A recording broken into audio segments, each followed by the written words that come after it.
going to try to make a real quick video talking about my frames and my swarm traps, and how I give the bees more apparent volume in the swarm trap and how I avoid cross-combing. I'll open this up quick.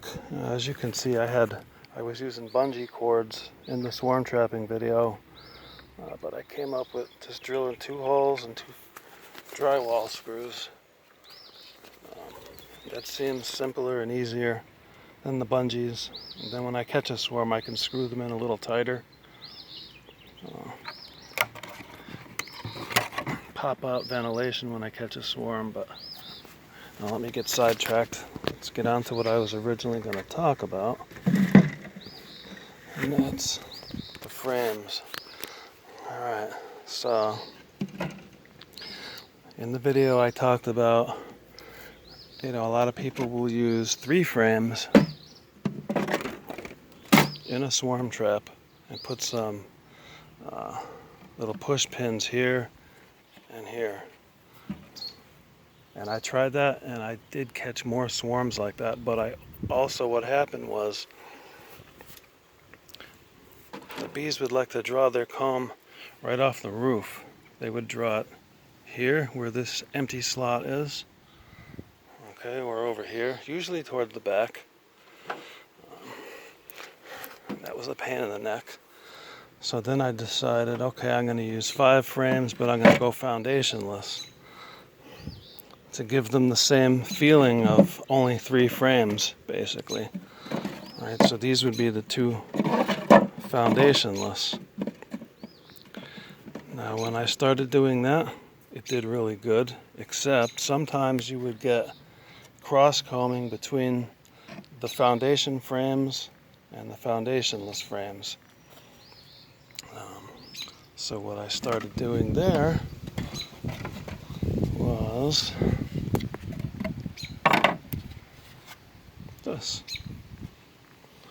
I put this strip in here. Alright, all that is a thin pine strip.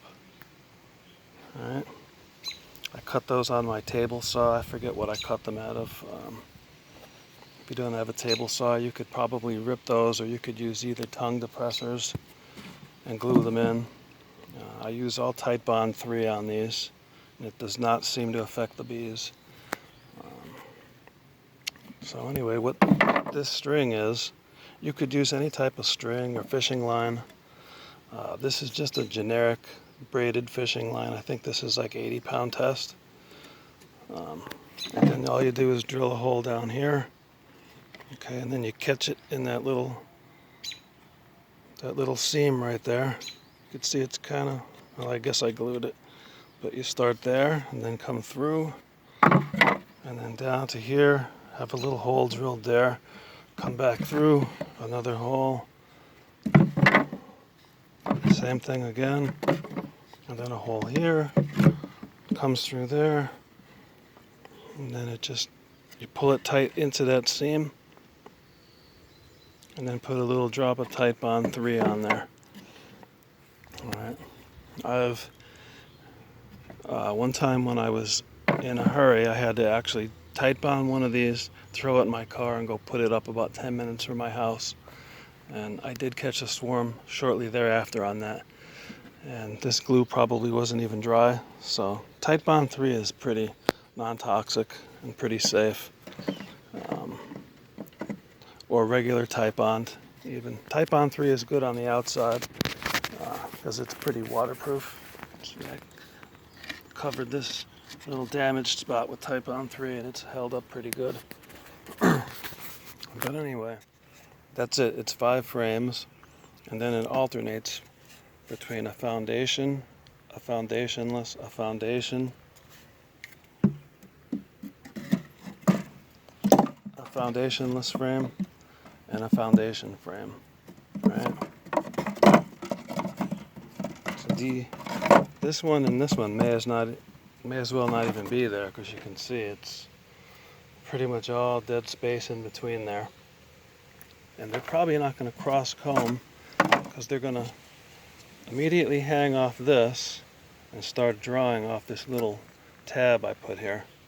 And then all this grunge that you see on here, I take old burr comb and rub it all over this. Rub it into the sides and into this crease here. I rub it all over the tops of the frames. I rub it all over the inside of the box.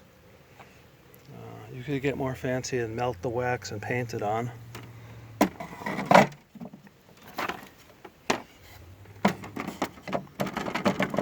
But that's pretty much what it is. 5 frames, and then 2 of them are foundationless. And if you can, if you're able to, find a frame of drawn comb. Try to get a brood frame or a pollen frame. I would try to avoid any frame that has honey in it, because you'll probably bring ants or maybe bears or other critters. And then I'm just going to kind of show you where I put it. I always put the wax frame in the back. I don't know if I don't have any proof to say that that's the best way to do it, but every swarm I've ever caught, it seems like they're always in the back area of the box, and maybe because that's near the tree and it's not getting as much direct sun as the front, so maybe it's a little more temperature regulated towards the back. So I put the drawn comb frame in the back, and then foundationless with the strings. Foundation, foundationless, foundation. Alright, I think I kind of beat that dead horse enough. Probably went over it 10 times. And then all of you guys that have these swarm traps, make sure you have a vent cut in, okay? And I have screen on the inside. It's stapled all the way around the perimeter of the hole. It's stapled, and then I drizzle Type on 3 glue over the staples. Right.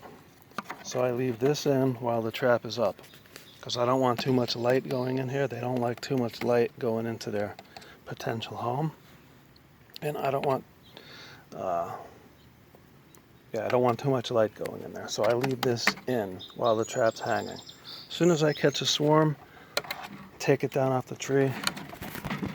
First thing I do is pull that out so they have lots of ventilation. Alright.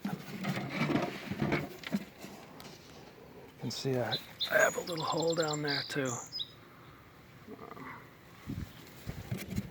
Just for extra ventilation. Alright, and in the other videos I covered these too. But your door, you always want something in there to try and stop, like chipmunks and stuff. Probably a mouse, you can still get through that, but you know, what can you do? You stop some of them. Alright. Okay. Hope that helps you guys. And if anybody would like to see the more in-depth video, look in my channel, you'll see it. I think it's named Swarm Traps, Baiting, Location, Everything. Something like that. And I go a little more in depth into things. Alright. So I hope everyone's having a good year with their bees this year. Alright, I got clobbered this year. I did, after I harvested honey in the fall, I didn't listen to one of the senior members in our club, Brad, who told me, be careful with putting out your uncapped frames, your honey frames, after you get done harvesting honey. You know, I used to put them out here on a ladder and then let the bees, you know, clean them. They cleaned them so good, and I had no problems. And then last year I brought in so many yellow jackets, it was ridiculous. And they weren't just going for the honey frames out in the open, they were attacking every hive.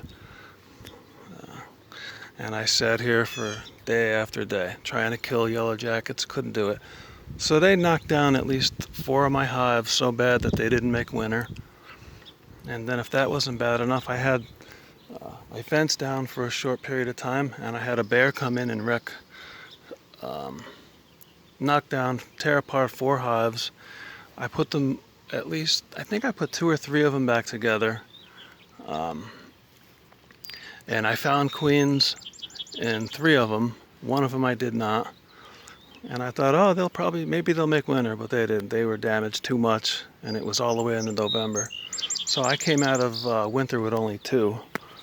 And then you can see I got 1, 2, 3, 4, 5, 6, 7, 8, 9, 10. I got like 11 now. I made 4 splits from the 2 that did make it, and then I got some swarms.